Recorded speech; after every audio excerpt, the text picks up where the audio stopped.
La historia de un pueblo no es solo el eco de sus logros, sino también el grito ahogado de sus silencios. ¿Qué sucede cuando las voces de los vencidos quedan sepultadas? ¿Qué misterios guardan las huellas en el suelo de la comuna de Las Cabras? Aquellas que pertenecen a quienes vivieron, sintieron y respiraron esta misma tierra que hoy pisamos.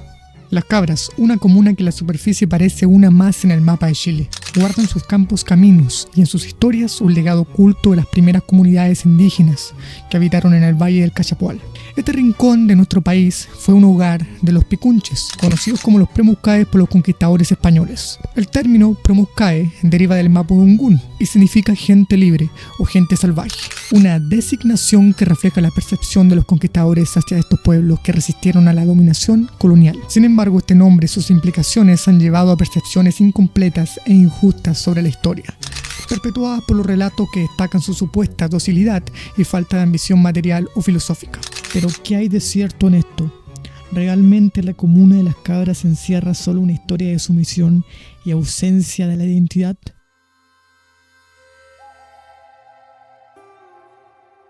Esa mañana me levanté temprano, con el aire fresco del campo inundando mis sentimientos y una paz que solo conocen aquellos que caminan los valles y campos de esta tierra fértil.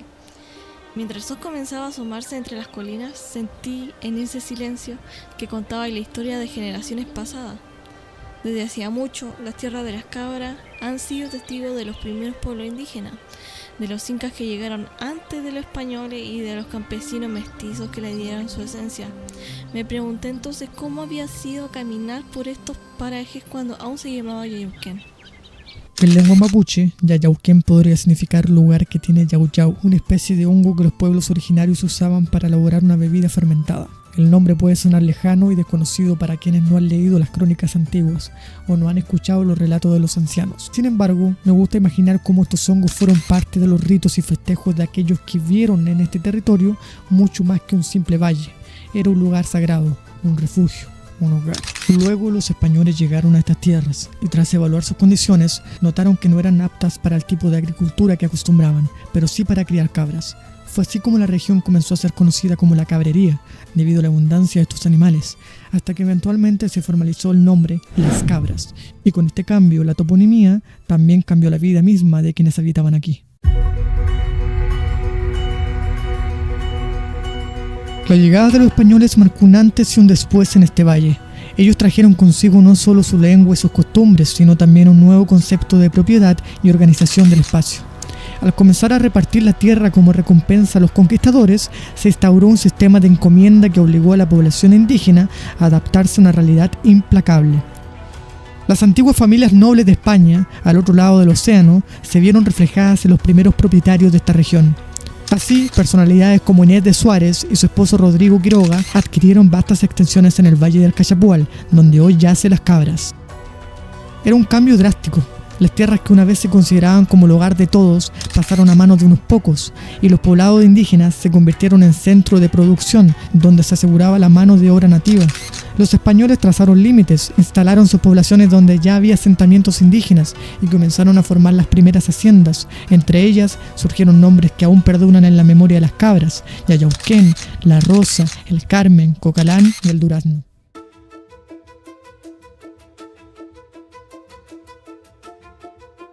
Con el tiempo, en el Valle Central de Chile se consolidó un sistema de haciendas, un modelo de producción caracterizado por su estratificación social.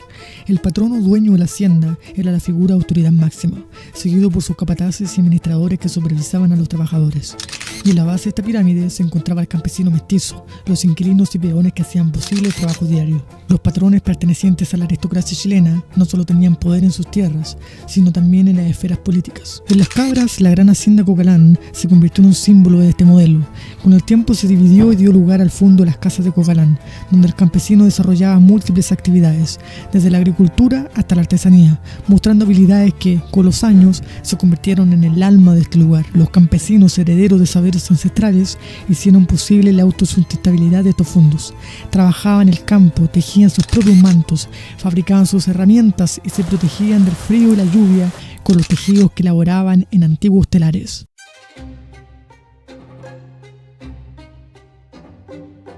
A lo largo de los siglos, la vida de las cabras estuvo marcada por el aislamiento, rodeada de cordilleras y ríos. La conectividad era escasa y los caminos a menudo en mal estado dificultaban el contacto con otros centros. Los caminos de herradura, aquellos que solo podían ser recorridos a caballo o en mula, era la única opción para quienes necesitaban trasladarse. Este aislamiento, sin embargo, también incentivó el ingenio de los habitantes. Los arrieros, valientes hombres que surcaban estos caminos con sus recúas de mula, se encargaban de llevar los productos de la zona a las ciudades de Santiago y Valparaíso y traían de vuelta los artículos que no se producían aquí. Para los campesinos de las cabras, este intercambio era esencial. Así los arrieros no solo cumplían una función económica, sino que también representaban un lazo con el mundo exterior, actuando como embajadores de los productos típicos de la comuna. Por otra parte, los caminos y el transporte presentaban otros retos, como el bandidaje y los cobros de peaje ilegales. Aún con estas dificultades, la comunidad encontró formas de organizarse para mejorar sus caminos, viendo en ello un beneficio para todos. A finales del siglo XIX, Chile inició un ambicioso proyecto para conectar el país mediante una red ferroviaria. Este proyecto acortó distancias y facilitó la movilidad de productos y personas. Fue en el 1906 cuando el ferrocarril llegó a Las Cabras, extendiéndose desde la estación de Peumo. Para los habitantes, esta nueva vía no solo era un medio de transporte, era la promesa de una vida menos aislada. Las estaciones en La Rosa, Las Cabras y El Carmen se convirtieron en puntos de encuentro y centros de trabajo. La estación de Las Cabras se transformó en un lugar donde el comercio cobraba vida. Allí se descargaban productos como el salitre y se cargaban otros como el trigo y la cebada.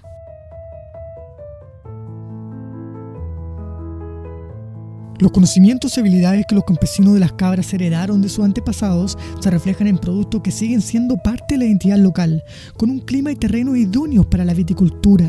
Los campesinos perfeccionaron la técnica de producción de vino, una tradición que ha sobrevivido y que hoy da prestigio a la zona. Además de Las Cabras se gestó una importante industria en torno a la talabartería, los textiles y la elaboración de miel de palma, un producto que refleja la fusión de saberes indígenas, africanos y europeos. La producción de miel de palma, originaria de los antiguos palmares de la zona, tiene una historia tan antigua como fascinante. Desde épocas prehispánicas se conocía el método para extraer la savia de las palmas, aunque en sus inicios era un proceso devastador que implicaba cortar la palma completa. Con el tiempo, el conocimiento ancestral se mezcló con nuevas técnicas, permitiendo una producción más sustentable que aún hoy se practica en la hacienda Las Palmas de Cocalán. Allí, desde 1878, se sigue elaborando esta miel de gran valor que simboliza la resistencia y la creatividad de la comunidad.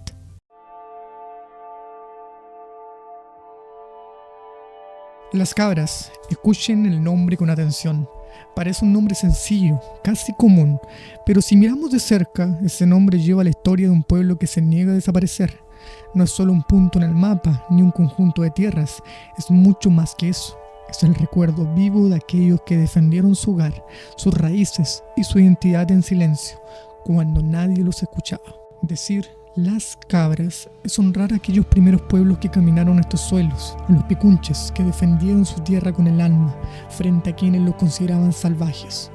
En cada piedra, en cada rincón de estos campos está la esencia de sus vidas, de su resistencia silenciosa, de su amor profundo por la tierra que nunca abandonaron. Decir Las Cabras es mucho más que un nombre, es traer a la vida la memoria de aquellos que generaciones tras generaciones lucharon y resistieron, en cada campesino que levantó una cosecha bajo el sol inclemente, en cada mujer que transmitió historias de sus antepasados, en cada niño que creció corriendo por estos caminos de tierra, late una historia profunda de dignidad. Cuando decimos Las Cabras, estamos recordando que esta tierra fue testigo de sueños que nadie más vio, de sacrificios que pocos reconocieron, de vidas que merecen ser recordadas. Las Cabras es la fuerza de aquellos que frente a todas las adversidades se negaron a ser borrados, y cada vez que decimos su nombre renovamos la promesa de no dejar que su historia quede en el olvido. Que Las Cabras sea un recordatorio de lo que realmente significa pertenecer y de lo que implica luchar por un lugar en el mundo. Que cada uno de nosotros lleve en el corazón el peso y el valor de esta tierra, y que cada vez que pronunciemos su nombre lo hagamos con respeto y la gratitud que merece.